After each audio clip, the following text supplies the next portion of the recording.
Welcome back to Airborne Outdoors, guys. My name is Zach, and today we are getting into this handmade, based off the Adventure Metal Kit kits, Ultimate Survival Kit tin. Just bought this tin off of Amazon for like $15, so let's get into it.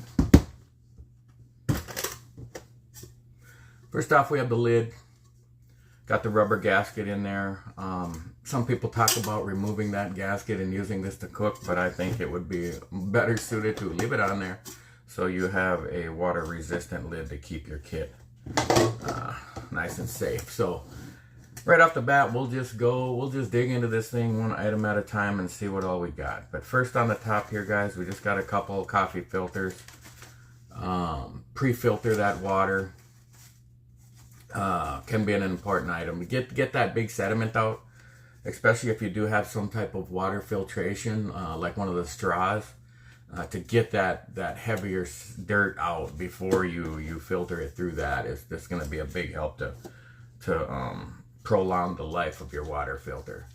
Just a small fishing kit. Got 2 hooks, 2 sinkers, and some line. This was in some other kit, I don't remember, but I've been putting it in these kinds of kits for years now, and it's just a very basic small fishing kit. Talking about that pre-filtering the water, we got 2 Whirl-Pac stand-up bags, and went ahead and just loaded it out with 20 Aqua Tabs, just because it's so compact and easy. You know, you'll see these kits, they'll have one bag and like 4 to 6 tabs, and it's like, well, it's just so compact and easy to fit on there. Why not load it out? And you just got several days of water, you know, and it takes like a half hour to treat the one liter, so you can be rotating those out if you really need to make a lot of water. Couple zip ties, I like to include those in all my kits, multifunction item. You know, I think about these things just as simple as like zip tying your shirt, like a jacket close where a button broke, or your pants, or, you know, something like that. But also could be useful in shelter building. Which one is this? Oh, this is one of those Exotac 4-hour survival candle. Can really be useful in heating up just a small. Well, to go along with that, we just have a Coghlan's emergency sleeping or reflective blanket, just one of those Mylar bags, and I use this one just because it was compact and it would fit in there. So there's an item, a shelter item that could get you. You just sit on the ground and huddle yourself in this thing and light that candle between your legs, like sitting camp style, and maybe leaned up against a tree, or, you know, if you can incorporate a lean-to with a fire, or a debris shelter, but just quickly to get out of the rain and cold. This can be an option that could possibly save your life. Talking about making that fire, got just this also. Oh no, this didn't come in another kit. This was like a pack of replacement storm matches, where I just packed them up in here. Got about 15, 20 of the big storm matches, the Yuko storm matches, and then this. It's similar to Tinder Quick, but it was a big bag of like 50 of them on Amazon, and I got 9 of them packed in this little baggie, and so there's a great way to get a fire going there. Very easy, even in less than optimal conditions. Let's look at some kind of self-rescue items we got in here. See what all we got. Just different options to make yourself seen or heard. We got the signal mirror. This is the Ultimate Survival Technologies Micro Star Flash signal mirror. So got the sighting eye in there, and it's just a small one, but it can get the job done to signal that aircraft in an emergency situation during hours of daylight with some sun. So that's a nice little piece of kit. And then you know, I would put button compasses in some of my kits previously, but they're just so unreliable that I just went one step up with this Brunton button type compass, but a little larger and just a lot more accurate. Like, my bedroom is north this way with the declination. It's just got, and it just points right exactly north. So if you knew which way you came from, you could head back the way you came. So some lighting option, obviously, to see your way at night, to possibly use it as a signal device. You get up on top of a hill and signal towards a road, signal an aircraft. But this is just an Olight E3 EOS, and it's just a single AAA battery that I have in there upside down, just so that it doesn't turn on. And you know, it really is a good little flashlight. It doesn't have a lot of burn time, but get you enough light to light up your area while you're getting a shelter set up or digging through the kit. Just when you initially realize you're lost. Through this patch in here, just a repair patch, possibly for that Mylar blanket, but just a gear repair patch. Patch up your clothing, and that'll get to some other items. So adding to the fire kit, we have, I think this is this a Light My Fire? No, I don't remember what name brand this one is, but just a little 3/8 inch ferro rod by about 3 inches there with a striker. Just another option to get that fire going. But really, I'd be going to those matches and those fire tabs first, and then put a patch of Ultimate Fire Solutions Utility Flame. It's just that liquid gel. If you're having a hard time with your, you're getting your bird's nest going and you're getting that fine tinder and you just can't get it to spark up with that ferro rod, or the matches, it's just a little damp. Throw some utility flame on that really small stuff, so that it can dry out the bigger stuff and get that fire going. So I really believe that a fire in these situations, where if you're busting out this kit because your life depends on it, one of the most important things is going to be to get a fire going. What's the most important thing? Well, it's never going to be food. It's going to be water or shelter, or some combination of some balance of those two things. Do I need to get out of the weather first, or do I need to drink water first, depending on where you're at? Talking about building a shelter, just a little hank of 550 cord. This might even be gutted 550 cord. I noticed in the military, we gutted out the 550 cord a lot, because it still has, like, I think gutted, it's 200-pound tensile, but then it's a lot, it binds a lot tighter. And I mean, you can tell it binds a lot tighter just by how tightly wound I have this. And this is like 25 feet of cordage. Maybe get a ridge line going, depending on how you want to set this up. If you got it huddled around yourself, or if you want to set up like a little, lean-to with it with the ridge line, or if you want to set up like a tent, like a little peak A-frame type tent. So that could go along with your shelter. Let's look at how we're going to cut that cordage. We got the Gerber dime, just a decent little multi-tool with a few options. But obviously that knife, it's just got a decent little sheep's foot knife in there, tip. And I mean, really, do I need the bottle opener? Do I need the box cutter? Do I need the screwdriver?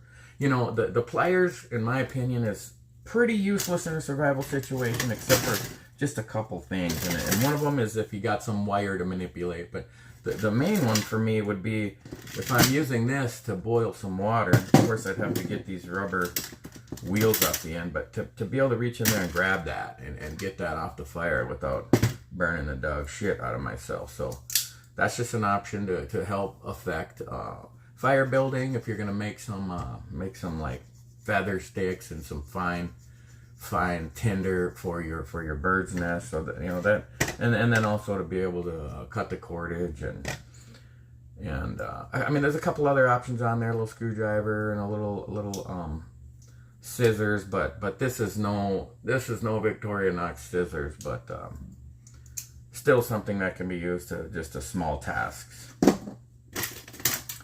All right, let's keep digging. Going with the star flash signal mirror and with the compass. We also just have just a really small titanium whistle, and these, you can get these dirt cheap on Amazon or Temu, just for a couple dollars, and they're so light and they're actually really loud, and they just zero effort to make a loud noise. So you just make 6 chirps. You wait a second, wait a few seconds, make 6 chirps, wait a few seconds, make 6 chirps. That's like international signal for I need help. Kind of like doing SOS with emergency whistle. So between the star flash, the compass, maybe add the flashlight. It's kind of multi-purpose as far as signaling and just local lighting up, and the whistle. What else we got here? Let's go with the Frontier water filter, water straw. Now this is not the longest lasting straw, but if you're busting this out because you got lost on a day hike and you just need to get through the night, I've definitely been in situations where I was running low on water on a planned hike on a trail where I knew water was incrementally available every X amount of miles.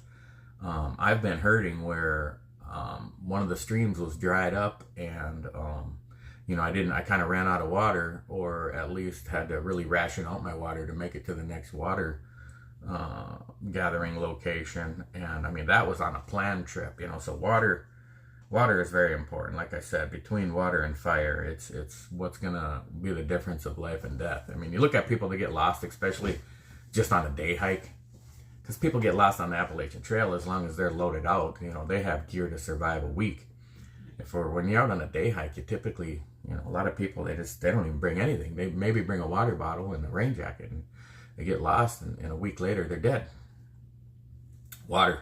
This might only be 50 or 100 gallons. I can't remember how much this can go, but along with those water filters, like I imagine myself making a little bird's nest type out of sticks, and then placing this in the middle, and then scooping water into it to let it drip through, maybe into this container, and then drinking it out of here to help keep this filthy. Of course, you can drink right out of the stream, but then you're going to suck dirt up in there, and it's really going to reduce the longevity of this filter. But this will get you through a short period of time and extend your life for sure. Gear repair, the duct tape, what is this, 3 feet probably. It's orange, so you could use it as flagging tape. Gear repair, clothing repair, you could use it even as cordage rolled up. Maybe you get a hole in your water bag, you can patch that up. You get a hole in your emergency blanket, you can patch that up. So multifunction item. One of the first things I think of when I see duct tape is first aid. Just such an effective application in a first aid situation. It's just so much stronger and stickier than a Band-Aid would be, So, like they say, if you need a Band-Aid, you probably don't need a Band-Aid, but maybe just getting that little cut on your finger when you're trying to get that fire going and wrapping that up. So along with first aid, we just have we just kind of wrapped it up with a rubber band here. So we'll save that rubber band. That could have some uses. Maybe make a small slingshot with a rock and get a bird, which I have seen done before. So just in my small first aid kit, we got a couple alcohol prep pads, some triple antibiotic ointment, some first aid burn cream, some acetaminophen, some aspirin, some another triple antibiotic ointment, some ibuprofen. This is a good one. You get lost and those legs get sore and your ankles are sore and your back hurts. This can be, pop a couple of these and probably get a better night's sleep and maybe help you get out the next day.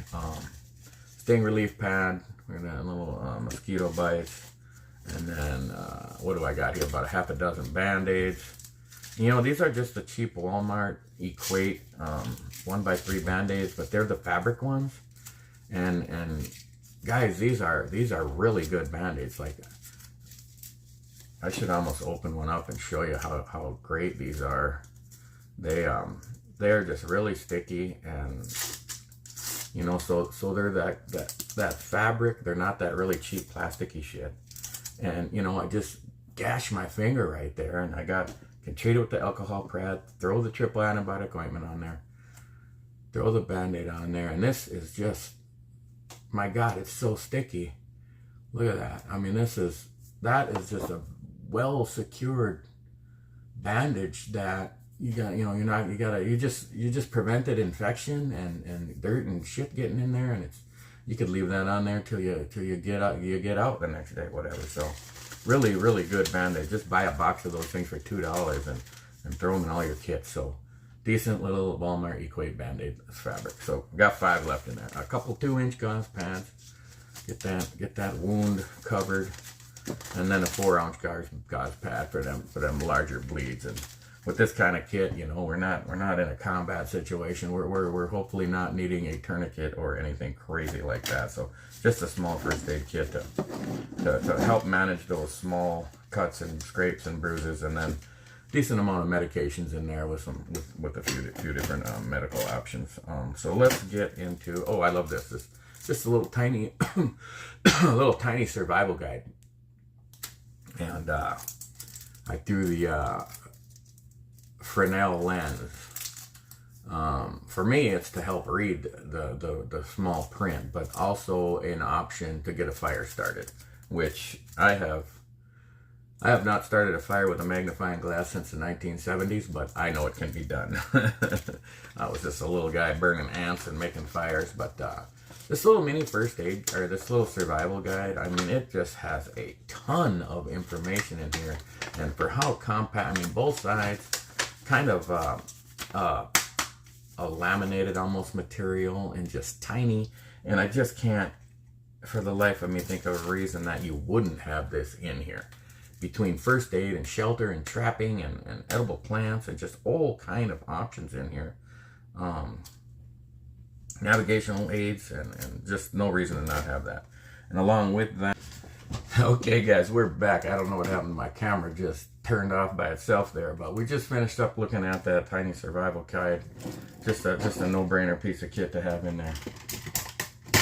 And with that, I like to throw in the little Write in the Rain notebook, take some notes on edible plants, or I think about it too with the compass, you know, writing down my bearings when I went in and my back azimuth to get back home, and maybe looking at that Google Maps before I leave and kind of writing some notes about, you know, County Road 1 is 220 degrees, 500 meters out, you know, whatever, you know, to kind of, you get lost and you just kind of head back to your pre-designated bearing and distance to get yourself out of that location. Because I mean, there's not too many places where you're going to go for a day hike where there's not roads all around, a river, power lines, something to follow to get yourself back out. Even if you can't find your car, to just get back to a road and flag down a vehicle and call for help or whatever.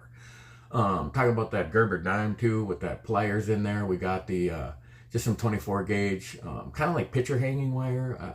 It's black coated brass wire. Gear repair, trapping snares, you know, multi-functional item there. Just a cheap little piece of kit I picked up at the Walmart in like the hobby crafting aisle. I think this was like maybe $3, $2, something like that. So why not throw that in there?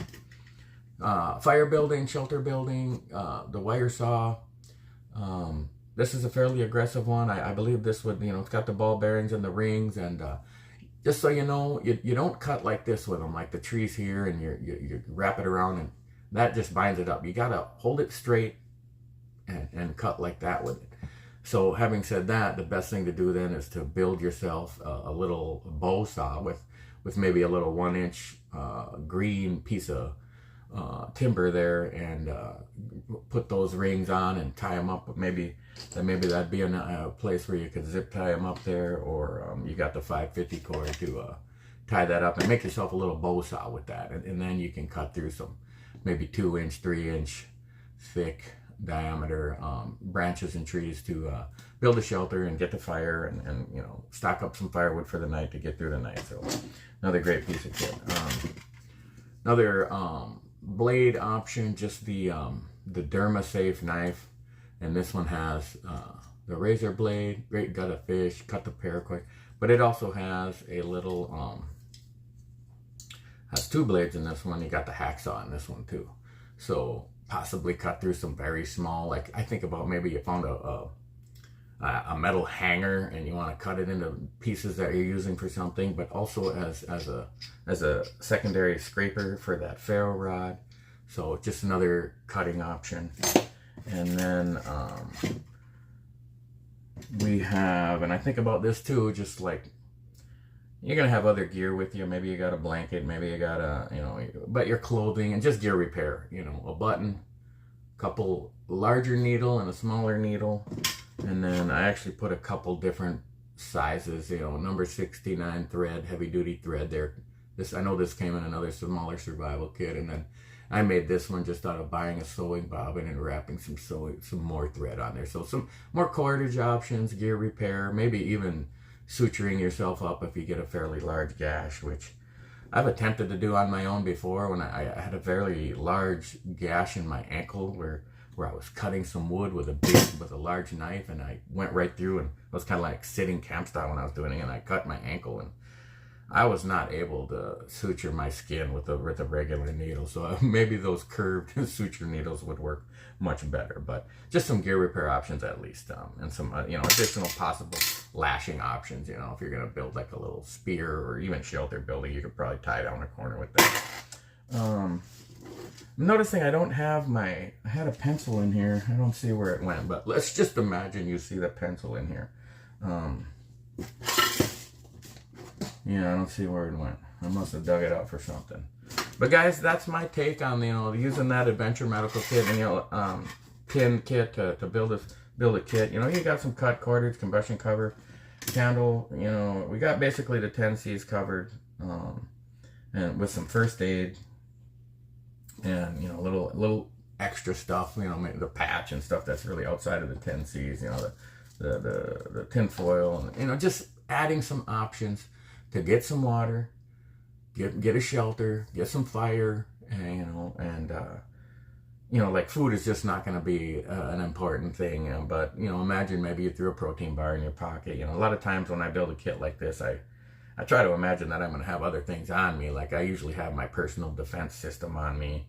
And possibly if I think it's going to rain, I might have a raincoat on, or, you know, on me somewhere in a pack or something. And, you know, this is one of those things, yeah, I could fit in a cargo pocket, but how many people want to walk with this in a cargo pocket? So this would be something that I'd probably throw in my, I carry a sling bag, a EDC sling bag pretty much every day, which we'll make a video on that here in the next day or two on just my normal EDC. And it's just, you know, your keys, your wallet, your phone, and then my personal defense systems. And then I do carry a few other EDC items, you know, as far as like maybe a multi-tool and a flashlight and some things like that. So guys, I hope you like the kit. Please like, share, subscribe, hit that notification bell. We're just a small channel, just getting started out. Don't even have 50 subscribers yet. It'd be great to hit 50 subscribers by the end of the week. And very much appreciated. Welcome to Airborne Outdoors. My name is Zach. I am your host, and I am happy that you're here. And I will see you in the next video.